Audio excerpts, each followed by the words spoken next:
There was a wall in the old world. It was taller than 10 men standing on each other's shoulders. And it was not built to keep men out.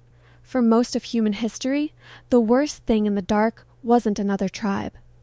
It was the sound of something enormous, deciding you were worth the trouble of chasing. Dinosaurs ruled the ground humans were trying to survive on. Not metaphorically, actual dinosaurs fast, armored, hungry, and patient in a way nothing human has ever had to be.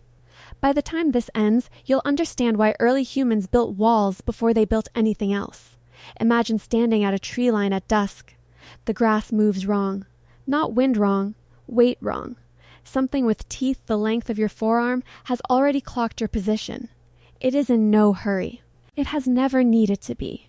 Settlements weren't villages first. They were fortresses first. Stone walls, sharpened stakes.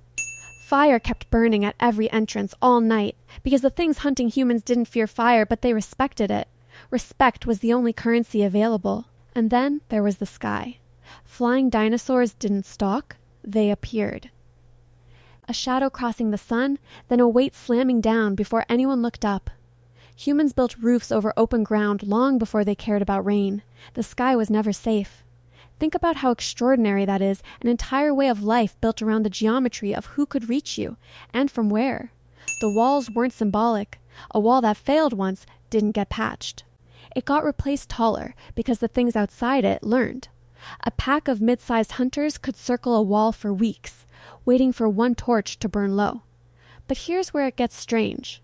Some of the oldest fortified sites have defenses facing inward, not outward. Humans weren't only keeping monsters out, they were managing ones already trapped inside their own territory when the walls went up. You don't build a cage around your own home unless something is already living in the walls with you. And yet, not every dinosaur was the enemy. Some communities mapped migration routes, which ridged the long-necked herds crossed every season, harmless as weather, and which valleyed to avoid entirely because something faster lived there and had never lost a chase it started. That is not survival anymore. That is strategy. Generations of humans carrying a mental map of a world that wanted them dead in several specific ways. The cost was constant. Towers manned every night. Children taught the sound of wing beats before they were taught to swim. Settlements abandoned in a season because a nest had been built too close.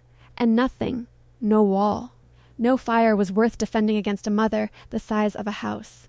Some nights the walls held. Some nights they didn't. The difference was never about courage. It was about how tall you built before you found out you needed to. Tonight, somewhere in that version of the old world, a fire is still burning at the base of a wall taller than 10 men. Someone is still listening for weight wrong grass. Someone is still watching the sky. The wall is still standing. That's the whole story.